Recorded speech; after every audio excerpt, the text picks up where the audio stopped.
안녕하세요. 오정근의 쏙쏙경제 오정근입니다. 오늘은 3월 20일 춘분입니다. 예, 봄도 이제 한창 무르익었다, 무르익어가고 있다, 뭐 그런 얘기 되겠습니다. 저희 아파트 단지에 그 개나리가 활짝 피어서 제가 한 컷 가져와 봤습니다. 아침에도 뭐 여러 가지 뉴스가 많습니다. 제가 뉴스, 무슨 정책 금융, 실물 금융 파트를 먼저 말씀을 드리겠습니다.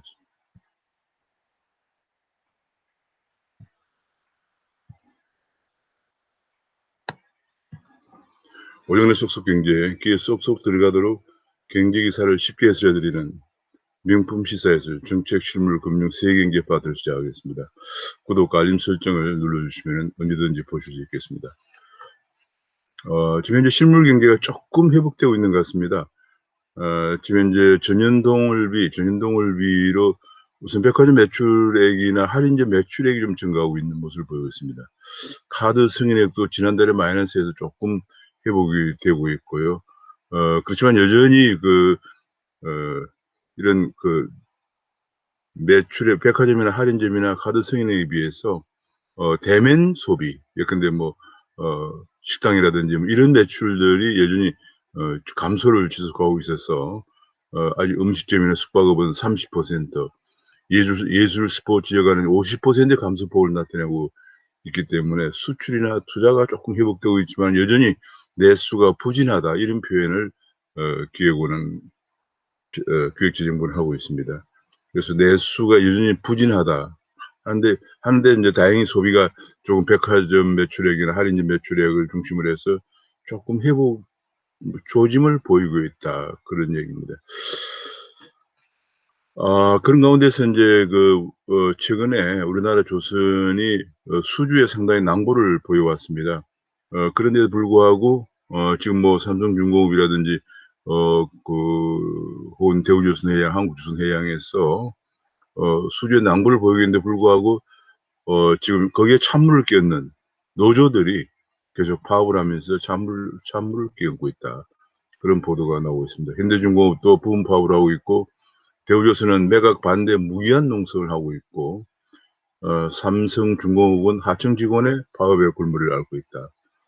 정말 우리나라의 노조가 보통 문제가 아닌데 좀 뭐 기업들이 그냥 휘청대다가 조금만 살아날 듯 하면 우선 노조 이익부터 챙기려고 하는 노조 파업이 일상화되어 있는 것이 대한민국입니다. 지금 예컨대 그래서 이제 기아 강주 차이가 공장 같은 경우는 현역사 직원들이 오히려 이건 정말 사흘째 공장을 증가하고 농성하는데 격분을 해서, 왜냐면 그러면 협력사가 일거리가 없어지거든요. 그래서 민노총이 실업자를 만들고 있다 하는 그런 호소문을 발표하고 있는 상황입니다. 금리가 지금 계속 연준의 앞으로 제로금리 유지 정책을 결정했음에도 불구하고 금리가 계속 오르고 있습니다. 그래서 지금 현재 미국의 10년물 국채금리가 1.7%를 넘어서면서 앞으로 이 오름세가 더 가파라질 것이다, 이런 전망도 나오고 있습니다. 미국에서 연준에서 그러면 오퍼레이션 트위스 같은 장기 금리를 낮추고 단기 금리를 올리기 위한 그런 장기 국채물은 더 사들이고 단기 국채물을 내다파는 전체 통화량은 변동이 없지만은 그런 장기 국채 금리를 좀 낮추기 위한 그런 정책을 쓸 것인가 하는 것이 지금 주목이 되고 있는 그런 상황입니다. 지금 여기서 이제 보여준 것좀 조금 더 크게 확대한 건데, 지금 1.7%를 돌파하면서 조금 연준에 지난 3월 한국 시간 3월 18일에 조금 올라갔던 주가나 비트코인 가격들이 지금 약간 하락하면서 행보를 보이고 있는 그런 불안한 모습을 보이고 있습니다. 그래서 이제 전반적으로 앞으로 금리가 오를 수밖에 없다, 이런 것 때문에 방파제를 써야 된다, 그런 얘기입니다. 우선 가장 큰 것은 후진국의 경우에, 신흥시장국의 경우에 제가 요 다음에 보겠습니다만, 신흥시장국 가장 큰 것이 미국의 금리가 올라가면 자금 유출이 되기 때문에, 자금 유출이 되면은 외환 보유액이 부족한 나라에서는 외환 위기, 뭐 심하면 외환위기가, 그렇지 않을 경우에도 외화 유동성 경색 현상이 발생할 수가 있거든요. 그래서 굉장히 그런 문제에 대해서 대비를 해야 되고, 그 외에도 또 이제 일단은 재정 쪽에서도 만약의 위기에 대비해서도 재정 쪽에서도 재정의 방파제를 쌓아두고 있어야 되고, 또 금융 쪽에서 금리가 올라가면은 국내에서 많은 대출들이 일어났기 때문에 경제 위기를 겪으면서 그 금융 부실이 증가하면 또 금융 위기 가능성도 있고 해서 외환 위기나 금융 위기가 다가오면 마지막 방파제로서 재정을 가지고 우리가 1997년도도 겪었지만은 2008년도도 겪었습니다.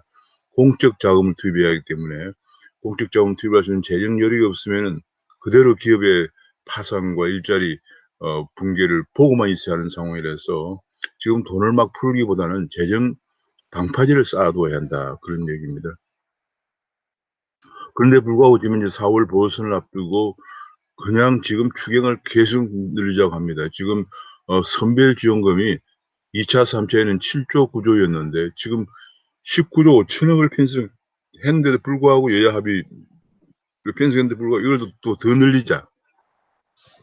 지금 3조 원 더 늘리자, 뭐 이런 얘기까지 지금 매출이 늘어난 데까지도 지원금을 주자, 뭐 이런 얘기를 하고 있습니다. 그러니까 가장 선별 지원하면서 그 집합 금지 업종이라는데 영업 제한 업종은 정부의 그런 코로나 대책으로 매출이 줄은 것이기 때문에 지원한다, 이런 명분을 가지고 있었는데 이제는 뭐 그것도 없습니다. 선거가 다가오니까 무조건 그냥 더 주자, 뭐 이런 얘기예요. 매출이 늘어난 것도 지원금을 주자, 이런 얘기를 지금 하고 있고, 헬스장이나 노래방 같은 데서는 지원을 500만 원에서 더 늘리자, 뭐 그런 얘기를 지금 하고 있는 그런 상황입니다.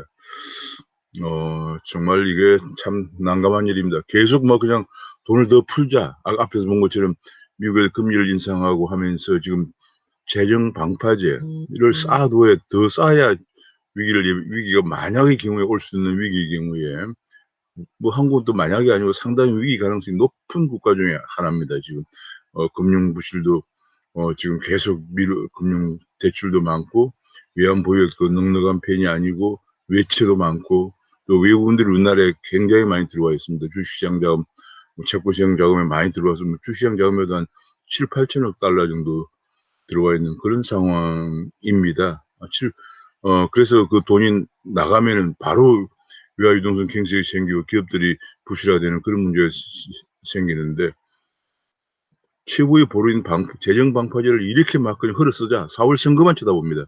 제가 요즘 우리 문재인 정부 여당 행태를 보면은 그저 집권 연장하는 거, 그리고 집권해서 요즘 뭐 LG 사건에서 터졌습니다만은 각종 이권을 챙기는 거, 그거 외에는 뭐 관심이 없는 것 같아요. 그래서 지금 심지어는 뭐 너무 추경을 서둘러서 하다 보니까 재난지원금을 주자, 먼저 저 금액을 먼저 확보해 놓고 줄 10개 업종도 아직 확보를 못 하고 있다, 확정을 못 하고 있다, 뭐 이런 총구까지도 벌어지고 있고요. 농가당 100만 원을 주겠다고 하지만 지금 여당 내에서도 반발이 있고, 심지어 홍남기 부총리 그건 너무 말이 안 된다. 지금 뭐 어떤 그 피해를 입은 농가에 대해서 지원은 모르겠지만 무조건 농가에 대해서 100만 원씩 주겠다, 이거는 완전히 그냥 한마디로 고무신 선거를 앞두고 고무신, 옛날에는 고무신을 줬죠. 옛날에 그 여러분 이제 지금 뭐 젊은 분들은 고무신이 뭐 대수냐지만 옛날에 우리나라 고무신도 귀했습니다. 주로 그래서 흰 고무신은 너무 귀해서 폐 타이어를 가지고 만든 검정 고무신을 저도 어릴 때 많이 신고 다녔고요. 신고 다니는데 이제 선거한다고 흰 고무신을 가가호 한 걸레씩 돌리면 다들 너무 즐거워서 행복해서 고마워서 표를 찍어줬었거든요. 지금 말이죠, 선거를 앞두고 농가당 100만 원씩 지급하다, 뭐 완전히 현대판 고무신이라고 볼 수가 없는 거죠. 심지어는 오늘 아침 매일경제에서는 군사정권 때보다도 더 짧은 출석심이다, 군사정권 때도 이렇게는 하지 않았다. 지난 4번의 추경심사기간이 16.5일밖에 안 걸려서 예년의 절반밖에 안 걸렸다. 그렇게 졸속을 하다 보니까 지금 재난지원금을 어디에 줄지도 줄 업종도 좀 확정을 못하고 있는 그런 총국을 벌이고 있고, 또 계속 더 주자, 뭐 이런 얘기를 지금 하고 있는 그런 정말 한심한 상황을 연출하고 있습니다. 그런 가운데 통화량도 지금 많이 풀려가지고 M2 기준으로 지금 3,233조 원이 풀렸습니다. 엄청나게 많이 풀려서 사상 최대를 기록하고 있는데도 너도나도 계속 돈 풀자고만 얘기하고 있다, 그런 얘기입니다. 이번에 더구나 4차 재난지원금을 하는 추경이 한 20조 되는데 그중에 약 10조가 또 국채를 발행해야 됩니다. 돈이 없어요. 빚을 내서 또 주는 건데도 계속 더 주자, 더 주자 얘기만 하고 있습니다. 이 더 주자고 선거를 앞두고 더 주자고 하면은 반대당에서 그렇게 하면 안 된다 소리 하기 힘들어요. 오히려 선진국 같은 경우에는 그런 경우에 안 된다고 하는 당에 표가 나오지만 아직 우리 국민 수준이 그렇지 못한 것 같습니다. 지난 4.15 총선 때 여실히 보이죠. 4.15 총선을 앞두고 그냥 전국민 재난지원금 하느라고 긴급히 돈을 풀었죠. 심지어는 뭐 어떤 경우는 이제 무슨 뭐 바우처 같은 거라든지 혹은 돌봄 바우처 같은 것은 미리 아직 준비가 안 돼 가지고 문자로 선거 전에 문자로 막 "곧 지급할 거다." 이런 까지 보내는 정말 한심한 작태를 연출하고 했습니다. 그래서 인제 아주 4.15 총선 때 너무 재미를 봤거든요. 그러고 나니까 또 인제 4.7 보선을 앞두고 계속 "돈 더 풀자." 이런 얘기만 하고 있는 상황인데 그런데 어떻게 상대당이 그렇게 하면 앞으로 재정 방파제도 붕괴되고 정말 나라 경제가 큰일 난다 하면 이성적으로 옳은 얘기지만은 표는 안 나오는 거죠. 참 이 스위스 같은 데가 대단하다는 게 스위스가 1 인당 소득이 약 $90,000 정도 되는 대단한 선진국인데요. 지난번에 2-3년 전에 기본소득이라는 국민투표가 있었습니다. 대체로 한 사람당 한 300만 원 정도 한국 돈으로 계산하면 300만 원 정도면 한 가구당 뭐 예컨대 3인 가구 그러면 1,900만 원이잖아요. 그 정도의 기본소득을 지급하는 것을 국민투표에 붙였는데 국민들의 70%가 부결해서 통과가 안 됐습니다. 반대해 가지고. 참 대단한 거죠. 스위스 사람들. 그러니까 한 사람당 300만 원씩 매월 지급한다고 하는 기본소득안을 부결시켰습니다. 70%가 반대했습니다. 왜냐하니까 그러려면 근로윤리가 무너진다. 재정이 견디지 못한다. 뭐 이런 이유들이었습니다. 참 역시 그래서 제가 요새 여러 밀턴 프리드만이라든지 옛날 아리스토텔레스 이런 책들을 고전을 요즘 좀 제가 보고 있는데 고전을 보면은 시민 의식을 강조했습니다. 시민이라 하면 그냥 개인으로서 그런 개개인보다도 시민이면 약간 시민은 좀 그래도 좀 주변을 생각하고 나라를 생각하고 하는 그런 의식이 있는 게 우리 시민이라고 그러죠. 그래서 시민 의식을 그렇게 강조해 왔습니다. 시민 의식이 스위스 같은 데는 뭐 그런 것이 대단하다고 밖에 볼 수가 없는 거죠. 우리는 뭐 4.15 총선을 앞두고 돈 좀 푼다고 그냥 물론 야당의 그 당시에 공천 문제도 있었지만은 또 한 가지 중요한 것이 바로 그런 4.15 총선을 앞두고 막 그냥 돈을 풀었던 거죠. 제가 조사해 보니까 사실은 전국민 재난지원금에서 상위 30%는 어차피 우리 정부 여당이 볼 때 내 편이 아니다는 생각을 해요. 그래서 거기는 한 푼도 안 주고 하위 한 40% 정도까지는 거의 300만 원씩 정도씩 지급했어요. 300만 원이 좀 넘습니다. 내 정확한 기억은 그런데 300 한 2-30만 원씩 지급했습니다. 하위 40% 가구에 대해서. 그리고 이제 그 위에 또 20% 가구에 대해서는 한 200 한 7-80만 원 지급하고요. 뭐 이런 식으로 지급했습니다. 어마어마하게 지급한 거죠. 아니 선거를 앞두고 코로나 위기도 있긴 하지만은 300만 원씩 280만 원씩 돈이 들어오면은 표가 안 갈 수가 없죠. 정말. 그리고 재정은 지금 급속도로 악화되고 있는 상황입니다. 그뿐이 아닙니다. 이번에 인제 서울시장 선거에 출마한 박영선 더불어민주당 같은 경우도 바로 이번에 좀 여론조사 결과 열세로 나오자 바로 내민 것이 앞으로 10만 원씩 지급하겠다. 어 유권자들에게 한 사람당 10만 원을 지급한다는 얘기거든요. 이것도 완전히 선거를 앞두고 이런 명백히 이런 고무신 선거죠. 이건 정말 바로 선거를 앞두고 이런 얘기를 꺼냈다는 것은 바로 정말 어이가 없는 얘기입니다. 근데 지금 현재 서울시의 예산 부채가 15조 6천억 정도나 되고 2년 전보다 3조 8천억이나 늘어나 있는 속에서 또 이런 얘기를 합니다. 뭐 사기 진작 문재인 대통령은 또 한술 더 떠 가지고 내년도 또 보선 끝나면 내년에 대선용이 있으니까 사기 진작용이라고 국민 위로금까지 지원하겠다 뭐 이런 얘기까지 합니다. 도대체 국민 위로금을 개인의 돈에서 나옵니까? 지금 우리는 전제주의 왕권 시대가 아니기 때문에 마치 옛날에 왕이 뭐 국민에게 하사하거나 아니면 북한 같은 전체주의 국가에서 무슨 생일이나 태양절 같은 데 국민에게 뭐 하사하는 그런 시대가 아닙니다. 국민이 그걸 또 바라서도 안 되고요. 근데 뭐 위로금을 지원한다. 이런 말을 한다는 것은 상당히 자유민주주의 국가에서는 생각하기 힘든 의식, 기본적인 의식의 문제다, 이런 생각을 할 수가 있습니다. 그리고 이제 백신 문제가 지금 현재 한국은 굉장히 곤혹스러운 입장입니다. 백신을 제대로 다 확보가 되지도 않은 상태고 5,200만 국민 중에서 상반기에 1,200만 명을 접종하려고 했는데 그나마 770만 명 정도는 아스트라제네카를 맞아야 되는데 아스트라제네카가 그 혈전 문제가 발생을 하면서 유럽에서 19개국이 접종을 중단했다가 엊그제 유럽 의약품청에서 접종을 하는 게 좋다, 이런 발표를 하는 바람에 독일과 프랑스, 이태리가 아스트라 접종을 재개하기로 결정했는데 북유럽 3국은 스웨덴, 노르웨이, 덴마크는 좀 더 정밀 검토 후에 결정하겠다라는 발표였습니다. 일단은 한국에서는 유럽 의약품청에서 이렇게 접종을 해도 하는 게 좋겠다, 그런 거 완전히 부작용이 없다는 얘기는 아니더라고요, 보니까. 접종을 하는 게 좋겠다 이렇게 발표를 하고 독일과 프랑스, 이태리도 접종을 재개한다고 발표하는데 힘입어서 우리도 지금 뭐 문제가 발생하고 있지만은 접종을 계획대로 할 것이다, 이렇게 발표를 했습니다. 그런 가운데 최근에 국내에 있는 외국인들을 언제까지 맞지 않으면은 벌금을 물리겠다, 이런 조치를 했던 모양이에요. 그래가지고 뭐 외국인들 새벽 2시부터 줄을 서서 검사했는데 이것이 지금 인권 후진국이라는 그런 문매를 맞으면서 이렇게 했던 서울시에서 그런 외국인 강제 검사를 처리했다는 보도가 나왔습니다. 또 한 가지는 지금 이제 우리가 지방 대학들이 굉장히 좀 그 학생들이 없어서 난립니다.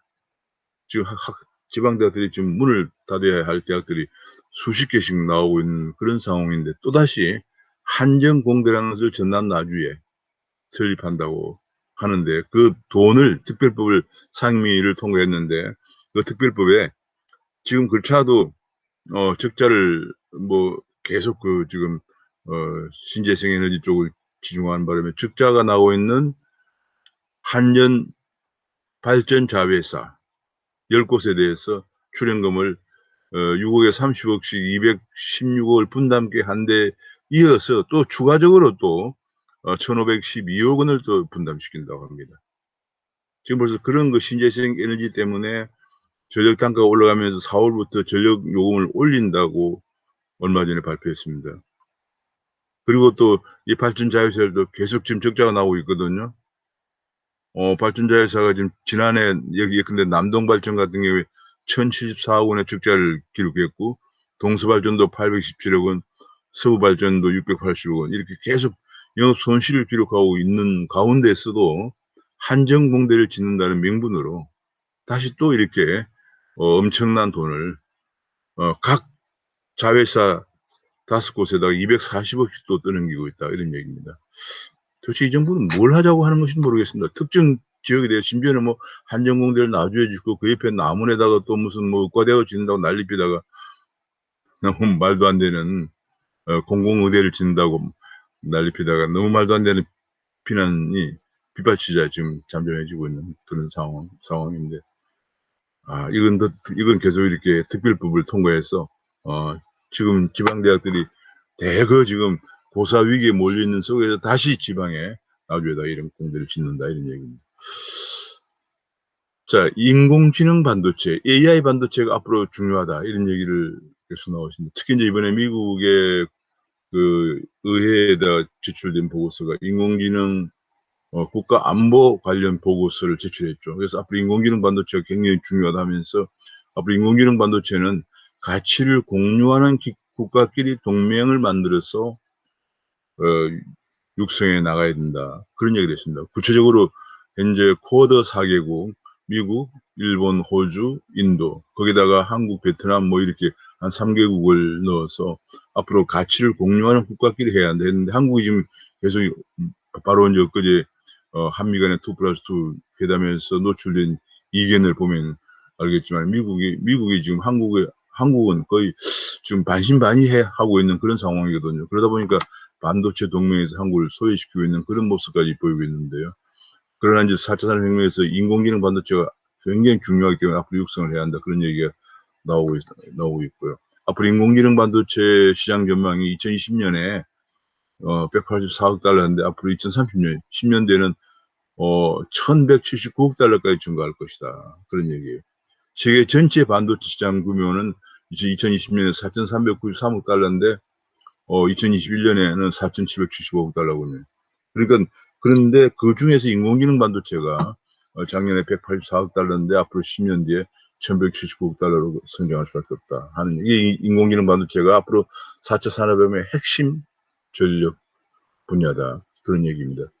또 한 가지는 차량용 반도체가 지금 없어 가지고 계속 지금 차량을 수조 단축까지 하고 있는 그런 상황입니다. GM도 지금 이달 말까지 모든 쉐보레 모델 생산을 중단을 하고요.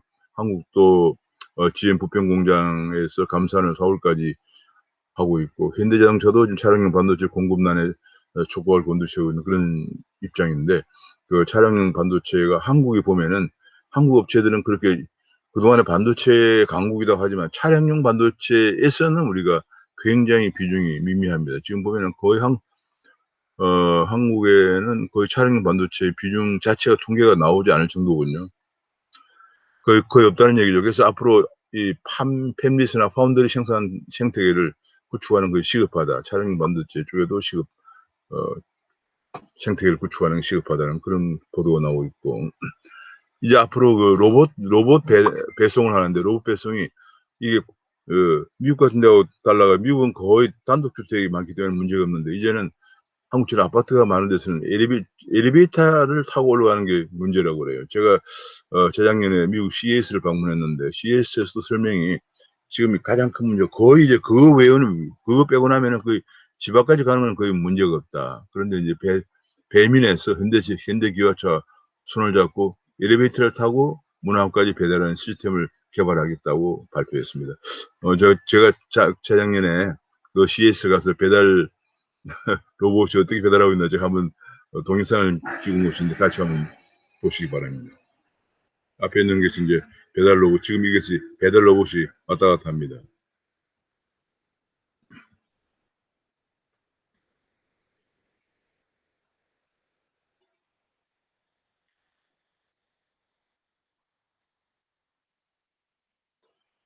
지금 배달 로봇이 이제 차에다 짐을 실는 장면이에요. 그러니까 앞으로 차에다 저렇게 배달 로봇 싣고 가고 자율주행해서 가고 그다음에 또 집 앞까지 배달하고 심지어는 앞으로 이제 아파트도 엘리베이터를 타고 올라간다고 하니까 정말 대단합니다.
뭐 그리고 이제 이런 거 외에도 인제 그 조그마한 그 배달 조그마한 차가 있어요.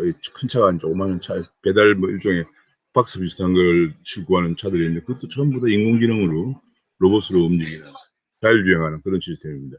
정말 앞으로 이제 엄청나게 빠른 속도로 변하고 있고요. 그래서 제가 정말 우리나라 기업들이 이제 기업들이 정말 이런 4차 산업혁명에 빨리 뒤지지 않고 앞서가기 위해서 정부가 제발 규제 같은 걸 좀 안 해야 돼요. 안 하고 기업을 환경을 좀 만들어줘야 됩니다. 지금 우리가 계속 지금 뭐 기업 정부에서는 정부나 민노총 이런 데서 70년대식 사고방식을 갖고 계속 제조하던 시대에 그 당시 우리가 무슨 섬유공업 같은 걸 가지고 뭐 공장에서 봉지공장 같은 데 여직원들이 쫙 앉아서 일을 하고 하던 그런 시대만 생각, 그런 시대의 사고방식을 갖고 있단 말이에요. 지금 그런 시대가 아닙니다. 지금 여기도 보면 쿠팡발 인재무지, 쿠팡이 이번에 이제 미국의 성공적으로 상장해서 100조 원에 우리나라에서 지금 삼성전자 다음으로 2위의 그 기업 가치를 기업 가치를 가진 기업으로 등극하면서 아주 인재들을 파격적으로 이제 스카웃을 하고 있습니다. 그러다 보니까 카카오나 NC나 네이버도 연봉 1억 대에 올랐었다는 얘기죠. 자, 그러면 이것이 무슨 얘기냐면 지금 청년들이 일자리 없어가지고 청년들의 실제 실업자, 실제 실업자가 지금 거의 27, 8%에 도달하고 있는 청년의 3분의 1이 일자리가 없고요. 그나마 지금 취업자 통계에 포함 안 되고 있는 구직 단연자나 그냥 쉬고 있는 청년들마다 330만 명에 도달하고 있는 이런 속에서도 기술을 갖고 있는 IT 기술을 갖고 있는 청년들은 연봉이 이렇게 계속 올라가고 있다는 얘기죠. 그럼 정부가 해야 할 일은 뭐겠습니까? 바로 직업 훈련을 시키는 게 중요합니다. 직업 재훈련 해야죠. 근데 이제 얼마 전에 제가 그 밀턴 프리드만의 자본주의와 자유에서 보니까 직업 훈련을 정부에서 무조건 지원해서 하면은 과잉 투자가 된다는 거죠. 내 돈이 안 들기 때문에 그냥 연수부터 바꿔보자. 이래서 예산이 과잉 투자되고 재정 낭비가 된다는 거죠. 그 인력이 다 고용되는 것도 아니고. 그래서 정부에서 이런 경우에는 그거는 인적 자본을 양성하는 건데 인적 자본에 대한 투자를 하는데 나중에 그것을 취직이 되면은 연차적으로 몇 년간을 걸쳐서 갚아 나가도록 하는 그런 시스템을 해야 한다는 거예요. 그걸 이제 인간에 대한 인적 자본에 대한 지분 투자라고 표현을 했는데 그런 지분 투자를 해서 나중에 취직하면은 뭐 20년이면 20년, 10년이면 10년 사이에 얼마씩 갚아 나가도록 우리 정부가 투자한 지원해 준 돈을 그래서 기회는 고르게 지원해 준 돈 지원을 해서 필요한 훈련을 시키고 그래서 이제 훈련을 받는 사람들도 정말 내가 필요한 분야를 그러니까 연수를 받는 거죠. 취업이 될 듯한 분야를 연수를 받게 되는 거죠. 그리고 그걸 또 바우처 형태로 줘가지고 연수 받는 사람이 선택해서 갈 수 있도록 그래서 연수 기관들도 경쟁을 시키고 그렇게 해야 된다는 거예요. 그렇게 하고 취업이 되면은 지원받은 것을 뭐 얼마간 기간에서 얼마씩 적정한 수준에서 갚아 나가도 이렇게 해야만이 과잉 투자가 안 되고 훈련도 경쟁적이 되고 그렇게 된다는 거예요. 지금 빨리 그런 시스템을 구축해야 되는데 지금 뭐 우리나라에서 전국의 대학이 한 450개 정도 됩니다. 이 450개 대학에 사실은 이게 옛날에 이제 그 전두환 대통령 때 대학을 그냥 자유로 한 데가 많이 늘려놓은 건데 그러다 보니까 사실상 그 대학이 나온 사람들이 취직이 되기 힘들죠. 어느 사회나 대학 진학률이 거의 한 80% 되는데 어느 사회나 인력 구조가 피라미드형이에요. 필요한 인력이 그만큼 많지는 않다는 얘기예요. 그러니까 청년 중에서 다 대학을 80% 가지만은 그만큼 대졸 청년이 그만큼 많이 필요하지는 않다는 거거든요. 그러면 이제 그렇다고 뭐 밑에 한 3, 40%는 대학을 그 갔다. 나는 사실은 그 실력이나 이런 것도 안 되면서도 대학을 나왔는데 하고 또 그런 공장이나 이런 데 안 가려고 그러죠. 지금 그런 미스매치 현상이 너무 심각하면서 정작 또 교육을 너무 오래도록 평준화 교육을 하다 보니까 이런 IT 쪽에서 ICT 이런 쪽에서 또 인공지능 이런 쪽에서 우수 인재는 또 없어요. 그래서 빨리 그런 부분에 관해서 지금 보완을 해 줘서 미스매치를 해소하도록 하고 그것도 효과적으로 경쟁적으로 하기 위해서 바로 밀턴 프리드만이 제안했던 식으로 지분 투자를 하되 나중에 바우처 형식으로 해 가지고 청년들이 선택할 수 있도록 해서 연수 기간도 경쟁을 시켜야 되고 나중에 그걸 또 갚아 나가도록 함으로써 청년들도 정말로 필요한 연수를 선택해서 받는 이런 시스템으로 가야만 된다 하는 얘기를 하고 있습니다. 한 가지 또 뭐 또 좀 특이한 뉴스가 지금 떴는데 저희도 정말 처음 들었는데 현재 이게 소송에 법정에서는 소송의 이자가 5% 라고 그래요. 이게 1962 년에 결정된 거라고 그러는데 이게 너무 오래전에 상당히 고금리 때 결정된 거죠. 그래서 지금은 뭐 이자가 거의 뭐 1% 2% 되는데 5%를 되니까 만약 승소하면 다행이지만 승소를 못하면 그 긴 기간 동안에 이자가 무서워서 이자가 엄청 나오기 때문에 여기도 6년 소송에서 패소하면 원금 9억에 이자 3억이 나오는데 이자 무서워 재판 못 한다는 얘기예요. 그래서 이걸 지금 너무 시대에 뒤떨어지게 1962년에 만들어 놓은 그런 법을 지금까지 개정 안 하고 있다는 얘기입니다. 이걸 좀 더 현실에 맞게끔 예컨대 뭐 무슨 시장 금리를 한다든지 등등 그런 방향으로 개정을 해야 한다. 정말 무서워서 연 5% 이자는 위헌이다. 헌법 소원 법 개정 시도를 했지만은 그것도 무산되었다고 합니다. 이런 것들을 빨리 좀 현실에 맞게 할 필요가 있다. 그런 보도가 아침에 나왔고요. 나왔습니다. 제가 아침에는 이제 그 실물 금융 세계 파트는 요 정도로 마치도록 하겠습니다. 아주 개나리가 활짝 피어서 좋습니다. 감사합니다.